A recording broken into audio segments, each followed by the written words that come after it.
De samurais mortais a cavaleiros em armaduras, estas são as batalhas 1 contra 1 mais épicas da história. Começando pelo número 9, quando Carlos o Bom, o Conde de Flandres, foi surpreendentemente assassinado em 1127, tudo o que ele conhecia mergulhou no caos. Acusações voaram para todos os lados. Violência e guerra irromperam no vácuo de poder. Assim, o palco estava montado para um dos episódios mais épicos de combate individual de toda a história. Como Carlos, o Bom, era muito querido, as autoridades estavam sedentas pelo sangue de todos os conspiradores envolvidos no assassinato do conde. Em 11 de abril daquele mesmo ano, um dos principais conspiradores foi capturado e executado em Ypres. Mas então outro possível conspirador foi acusado, Guy de Steenwood, um cavaleiro com uma reputação impecável.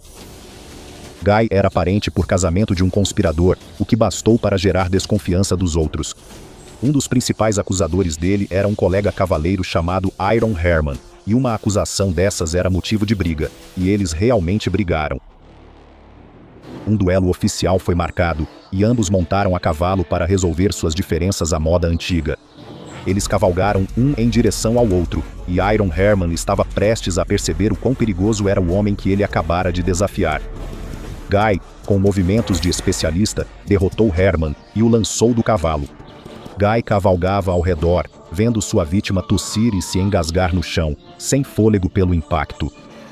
Toda vez que Herman tentava se levantar, ele golpeava as costas do cavaleiro com sua lança para mantê-lo no chão. Mas isso não tinha acabado, nem de perto.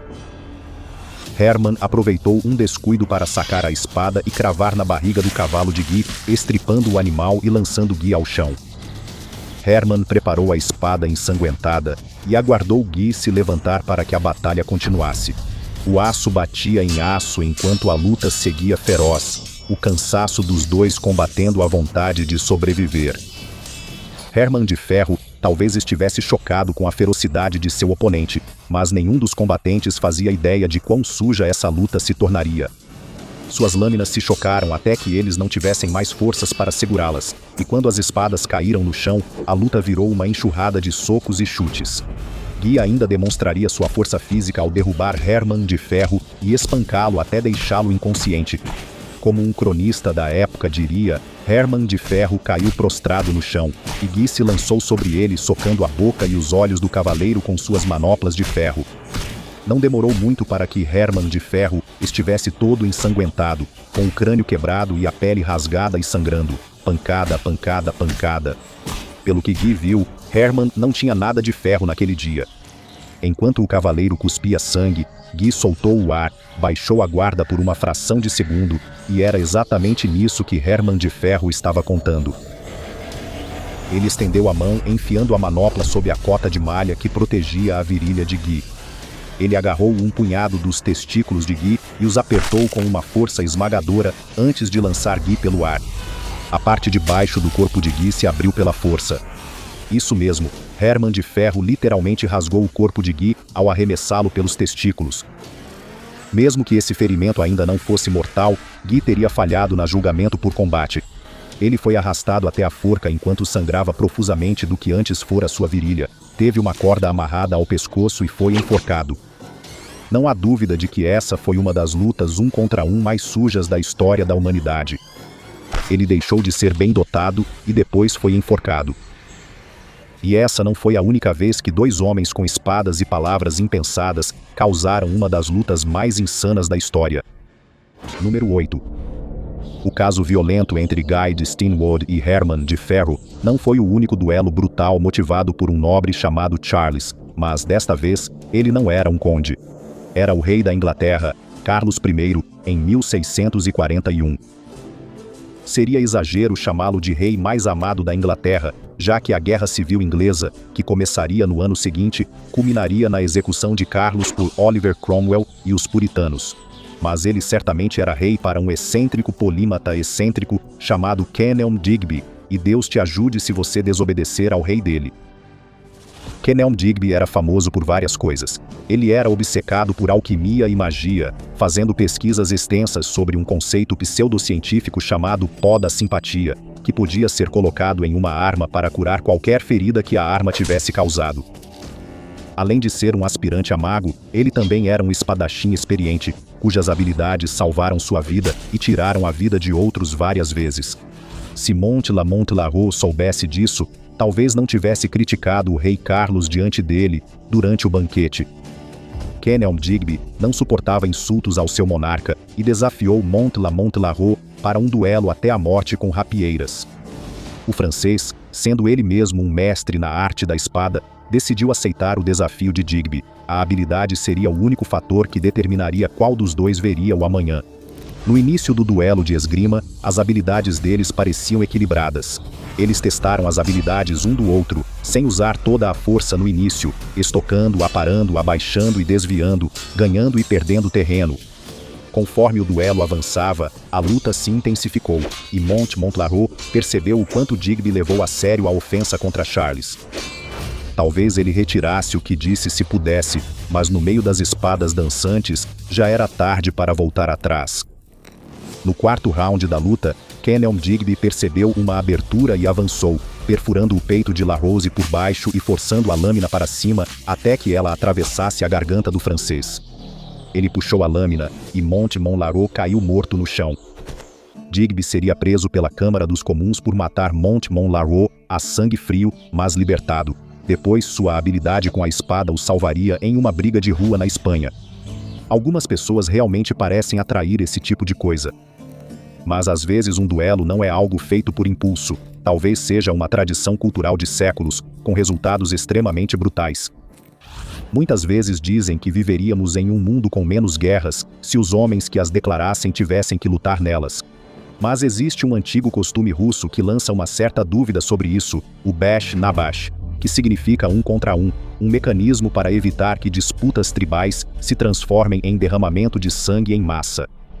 Em um bash na bash, ao invés de duas drusinas rivais lutarem em guerra total, os líderes duelavam sob termos acordados para resolver a disputa em combate até a morte. Não houve bash na bash mais famoso do que aquele que ocorreu entre o príncipe Mstislav, o Bravo, de Chernigov, e o príncipe Radesia, de Kossógia. Suas tribos viviam há muito tempo uma guerra prolongada, com avanços, recuos e muitos mortos ao longo dos anos. O auge ocorreu em 1022, quando as forças se encontraram por acaso durante uma campanha no território dos alanos. Lá, Mstislav e Radesia conseguiram conversar. Talvez pudessem encerrar os horrores entre seus povos em um bash na bash honrado, onde só um morreria, e as futuras gerações de seus povos poderiam seguir em frente. O acordo foi feito, mas o príncipe Radesia, um gigante, impôs só uma condição, que o duelo fosse sem armas. Eles resolveriam como seus ancestrais, ossos quebrando sob os punhos. Isso colocaria Mstislav em desvantagem, porque Radesia não era apenas enorme, mas também era conhecido por sua força quase sobre-humana. Mesmo assim, Mstislav concordou, e os dois homens tiraram as camisas. Mstislav fez uma oração silenciosa à Virgem Maria, e a luta começou. Eles travaram uma das batalhas mano a mano mais violentas que as vastas planícies da Rus já tinham visto, com seus dois exércitos reunidos como testemunhas. Foi mítico. Mstislav, apesar de sua estatura menor, lutou ferozmente com golpes que machucavam a carne e quebravam costelas.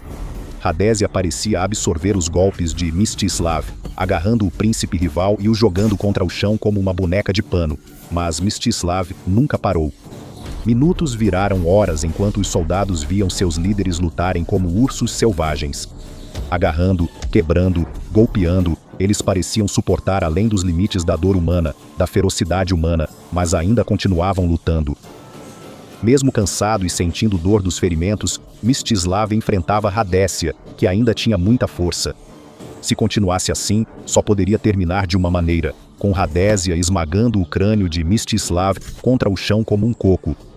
A única maneira de Mstislav virar o jogo seria quebrar uma das regras mais sagradas de sua cultura, a honra do duelo acordado.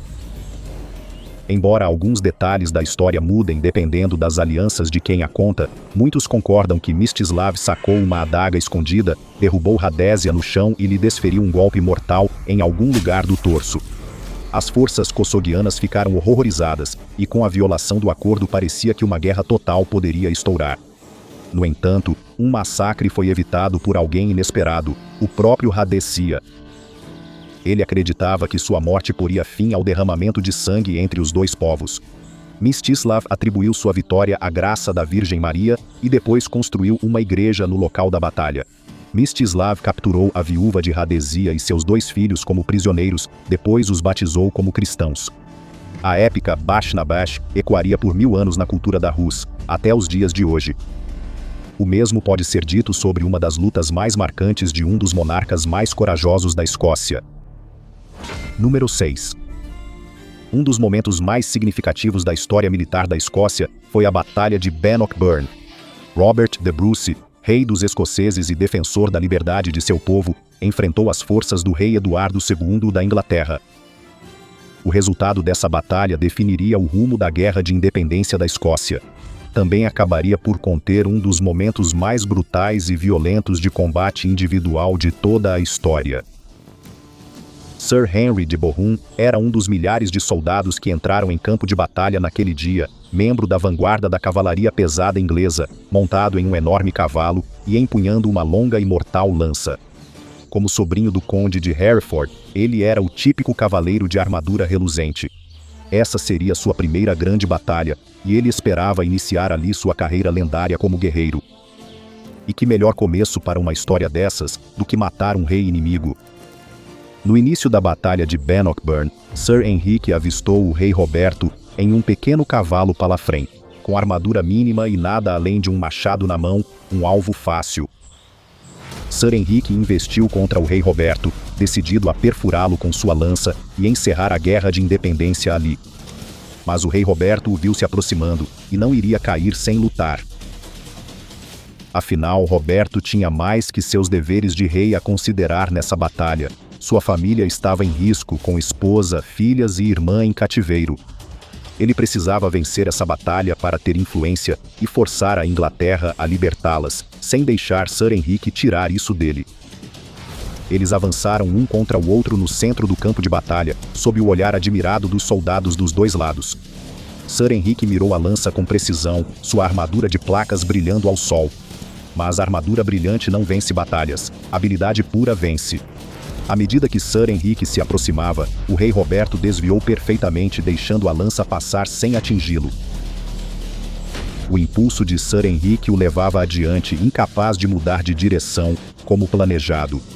Rei Roberto se levantou nos estribos, ficando a uma altura impressionante, ergueu seu machado e então o desceu em um movimento fluido e decisivo. O fio do machado atravessou o capacete de Sir Henrique, quebrou seu crânio, cortou seu cérebro e dividiu sua cabeça ao meio como um melão. Rei Roberto atingiu Sir Henrique com tanta força que quebrou o cabo do machado, derrubando Sir Henrique do cavalo para a grama, onde caiu ensanguentado. Ao ver isso, os escoceses gritaram eufóricos, certos de que seu rei era um verdadeiro guerreiro e os conduzia à vitória. Os ingleses, que viam Sir Henrique como estrela da cavalaria, ficaram horrorizados e desmoralizados, recuaram no dia seguinte garantindo vitória decisiva dos escoceses. O que o rei Robert the Bruce falou sobre isso? Ele ficou triste por ter estragado o cabo do seu machado favorito. E quando se tratava de colocar jovens insolentes em seu devido lugar, que era a cova, só havia um homem que podia igualar Robert the Bruce. Número 5. Que tipo de pessoa você precisa ser para que o samurai mais mortal de todos os tempos se refira a você como o espadachim mais forte que ele já enfrentou? Você precisaria ser mestre no estilo de espada da andorinha. Um homem nobre que poderia ser um cirurgião com sua valiosa katana de família, Sasaki Kojiro era considerado o único espadachim capaz de derrotar a fera selvagem, que era Miyamoto Musashi. Musashi era um veterano, com a luta correndo em suas veias. Aos 13 anos ele matou um renomado samurai sem usar espada, vencendo-o com força bruta e esmagando seu crânio com um pedaço de madeira. Nas décadas seguintes ele virou um homem selvagem, vagando pelo Japão depois de amadurecer nas grandes batalhas de larga escala da época. Ele buscava samurais fortes para testar suas habilidades, derrotando e humilhando-os com seu estilo incomum. Às vezes ele vencia dojos inteiros de samurais em treinamento de uma vez só para mostrar sua superioridade. Ele vivia só pela emoção de lutar e matar, e a lenda dizia que raramente ou nunca tomava banho. Ele se aproximava com um kimono sujo, cabelo oleoso preso, olhos escuros maliciosos, desafiando você para o último duelo da sua vida. Foi exatamente o que ocorreu em 1612, quando ele ouviu boatos sobre o contra-ataque da andorinha, técnica de esgrima aperfeiçoada por Sasaki Kojiro ao copiar o movimento da cauda da ave. Miyamoto Musashi achou Sasaki um oponente interessante e pediu ao senhor local a chance de duelar com Sasaki. Ao receber permissão, o cenário já estava pronto para um dos duelos de samurais mais famosos da história. Só Musashi poderia prever como essa lendária batalha entre dois mestres espadachins se desenrolaria. A luta foi marcada para as 8h do dia seguinte, numa pequena ilha próxima de Ogura. Sasaki, respeitando seu oponente, foi até lá com sua comitiva e os oficiais que julgariam a luta horas antes. Eles esperaram, e às 8 da manhã, chegou, mas Musashi não estava em lugar nenhum. Sasaki se sentiu insultado, mas talvez também um pouco aliviado.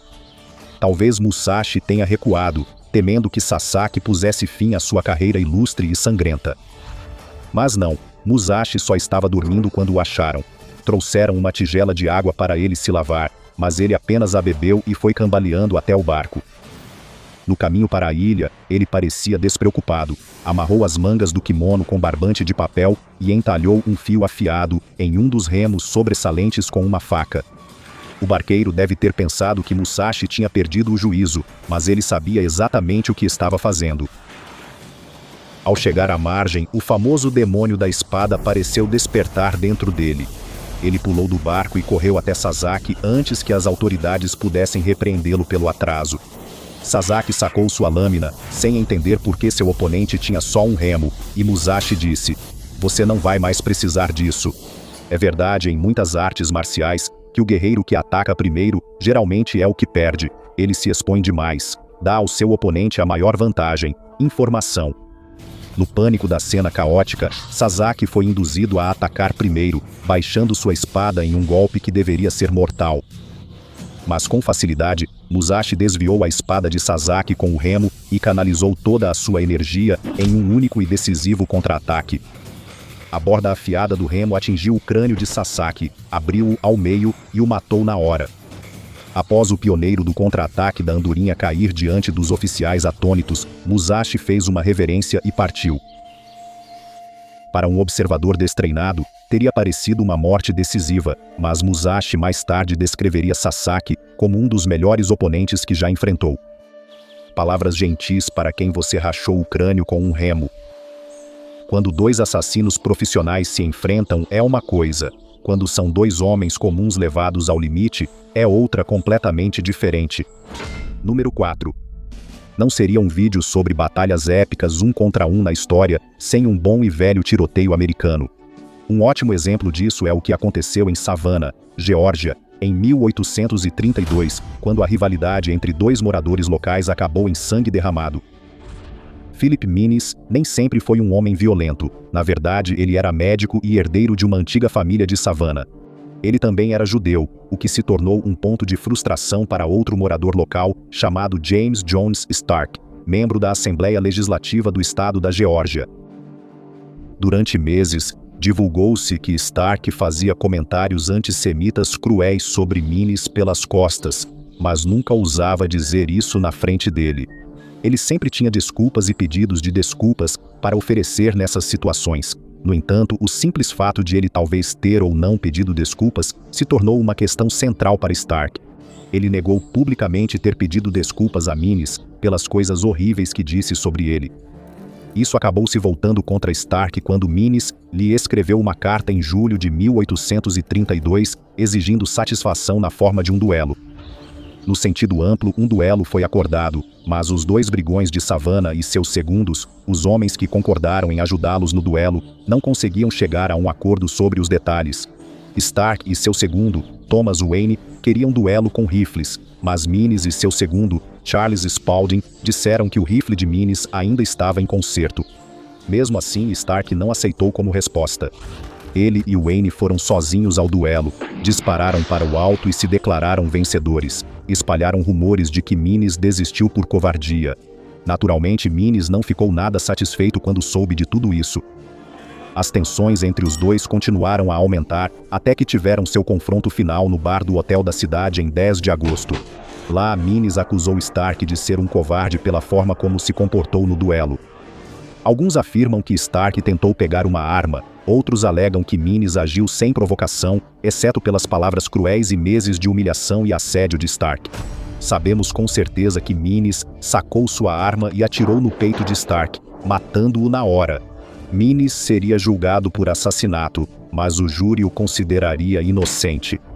O fantasma de Stark virou lenda em Savannah e dizem que ainda assombra o hotel da cidade. Mas quando folclore e fatos se encontram, nada supera a insanidade da nossa próxima duelo épico mano a mano. Número 3. É um dos eventos mais polêmicos da história da Tailândia.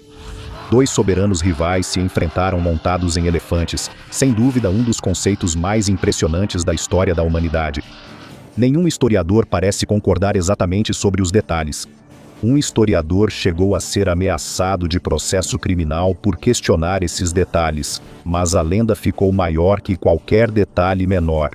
Uma das maiores ambições do príncipe herdeiro, Ming Sua, da Birmânia, era invadir e conquistar com sucesso o Sião, que hoje é a Tailândia. Ele organizou 5 invasões fracassadas entre 1584 e 1593. A quinta dessas invasões garantiria a Ming Sua um lugar eterno na mitologia tailandesa ao enfrentar o rei Naresuan do Sião em plena batalha. Um relato diz que o rei Naresuan avançou montado em um elefante, lançando um desafio ao seu oponente entre os birmaneses. O que nosso irmão mais velho faz parado à sombra da árvore? Venha, vamos nos enfrentar em um duelo sobre elefantes pela honra dos reinos. Essa oferta você realmente não pode recusar. Relatos apontam que, declarado ou não o duelo de elefantes, ambos governantes avançaram um contra o outro montados em seus elefantes, prontos para lutar até a morte. Como uma justa medieval turbinada, os dois avançaram. O relato mais famoso diz que Ming atacou primeiro e acertou o capacete de Naresuan, mas o golpe ricocheteou. Ming não teve tanta sorte. Com sua foice de batalha, Naresuan feriu-o mortalmente. Ele sangrou até cair sobre seu elefante, um cadáver real, um fim apropriado para um legado de fracassos. Não há nenhum elemento mítico em nosso próximo caso de combate singular bizarro. Sabemos com certeza que é 100% real e 100% insano. Número 2. Gaston de Deferre contra René Ribière. Uma vez 2 políticos franceses brigaram, o que logo acabaria em derramamento de sangue. Os combatentes eram Gaston Deferre e René Ribière, conhecidos por terem discussões explosivas sobre questões políticas. As coisas saíram do controle quando Gaston Deferre disse, "Cale a boca, idiota", perto do fim de uma de suas famosas discussões, e isso foi simplesmente demais para suportar. René Ribière, apesar de estar prestes a se casar, desafiou Gaston Deferre para um duelo a fim de recuperar sua honra. A arma seria a espada, a mais longa das espadas de esgrima disponíveis. Gaston Deferre prometeu ferir René Ribière de modo a arruinar sua noite de núpcias. Seus colegas políticos não os dissuadiram de adotar essa abordagem tão conflituosa para resolver conflitos. Na verdade, outro político, Jean de Lipkowski, foi quem arbitrou o duelo. Felizmente para ambos o duelo não era mortal, só até que a honra fosse satisfeita. Ambos morreriam mais tarde de velhice, já na casa dos 70. Talvez você se pergunte por que esse duelo é tão épico e marcante. O segredo aqui é o momento. Isso aconteceu em 1967. Correto. 2 políticos franceses travaram um autêntico duelo de esgrima com espada no fim dos anos 60 e houve sangue enquanto os Beatles lançavam discos e ocorria a Guerra do Vietnã. Fale o que quiser da França, mas eles mantêm as tradições vivas com um toque dramático. Em primeiro lugar, em uma vasta e complicada história de duelos brutais um contra um, poucas pessoas foram tão habilidosas quanto o 7º presidente dos Estados Unidos, Andrew Jackson. Relatos indicam que ele participou de até 100 duelos, muitos deles violentos e insanos. A verdade é que ele participou oficialmente de poucos duelos, mas estava sempre pronto para brigar e usar armas por quase qualquer motivo. Em 1806 ele atacou o advogado da Virgínia, Thomas Swan, e deu uma surra nele. Alguns meses depois, ele se envolveu em um duelo com Charles Dickinson, um atirador profissional que era amplamente temido por sua habilidade em duelos. Dickinson atirou primeiro, mas Jackson sobreviveu e logo depois matou Dickinson. Ele viveria o resto da vida com a bala de Dickinson no corpo, lembrando sua incrível habilidade de enganar a morte nas situações mais improváveis. Por que ele enfrentou Charles Dickinson nesse duelo mortal? Primeiro brigaram devido a um pagamento não feito em uma aposta de cavalos, mas Dickinson exagerou ao insultar Rachel, esposa muito querida de Jackson. Jackson era conhecido pelo temperamento explosivo e por reagir violentamente a insultos, o que muitos descobriram da pior forma. No ano seguinte, ele perseguiu pelas ruas um colega especulador de terras após uma discussão, sacou a bengala com espada escondida e o esfaqueou. O especulador sobreviveu e depois fizeram negócios juntos. Naquela época, você realmente não podia guardar rancor de alguém por ter sido esfaqueado na rua. Isso era considerado pouco profissional. O biógrafo de Jackson afirmou mais tarde que a tendência de Jackson à violência marcou toda a sua vida. Nascida em parte de sua ancestralidade cultural, em parte de sua personalidade e em parte de sua infância nos Waxhaws, as expectativas dessa elite sulista acentuaram essa tendência. Jackson recorreu à violência nesses anos para consolidar sua reputação de cavalheiro honrado. E se isso for verdade, este foi, sem dúvida, um vídeo cheio de cavalheiros extremamente honrados.